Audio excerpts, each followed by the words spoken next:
Bonjour mesdames et messieurs, aujourd'hui dans la MTV nous allons parler du commerce équitable.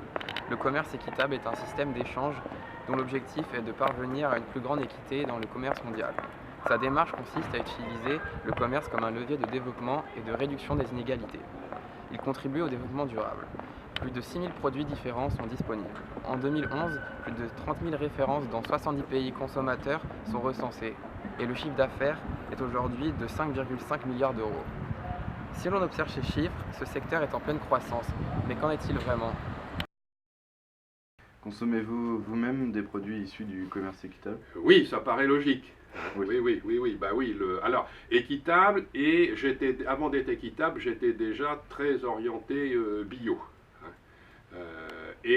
En matière de produits alimentaires, l'équitable n'est pas forcément bio, mais ça se recoupe très largement parce que les conditions contractuelles de nos producteurs font qu'ils doivent un respect maximal de l'environnement et les cultures les plus naturelles possibles. Pouvez-vous nous donner quelques exemples de de l'alimentaire, comme vous pouvez voir, là, du chocolat, des confitures, des gâteaux, de la pâte à tartiner, et puis de l'artisanat aussi. Le commerce équitable dispose de nombreux labels, tels que Bio Solidaire, Bio Équitable ou encore Fair Trade Max Havelaar.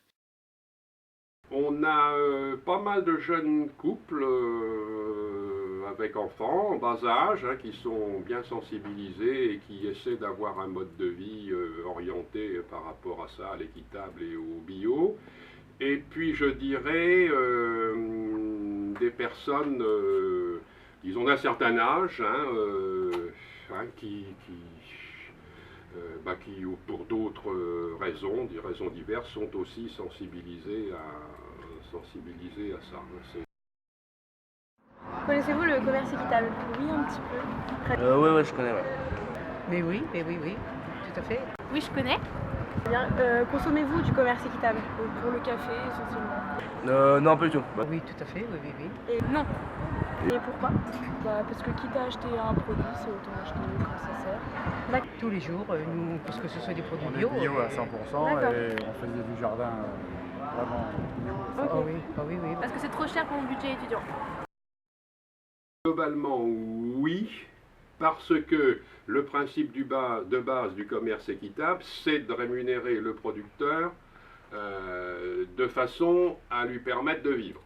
Alors, même si on essaie d'éliminer tous les intermédiaires inutiles, et il y a des coûts incompressibles de transport, de transformation. Alors, à partir de là, je paye plus cher, mais je sais où ça va. Je sais dans quelle poche ça va, je sais à quoi ça sert. Donc là, il y a un engagement citoyen. Bon. Je constate ici que les producteurs qui bénéficient de l'économie issue du commerce équitable ont un pouvoir d'achat bien plus important que les autres. On observe que le commerce équitable est un secteur en pleine croissance. Qu'en Oui, pensez-vous ? je ne peux que m'en réjouir, bien évidemment. Quand effectivement, c'est comme le bio, ça gagne du terrain parce que les gens prennent conscience d'un certain nombre de dysfonctionnements, d'aberrations, de l'alimentation et des circuits commerciaux traditionnels. Le jean qui fait 4 fois le tour du monde avant d'arriver dans le magasin, c'est une aberration écologique. Alors.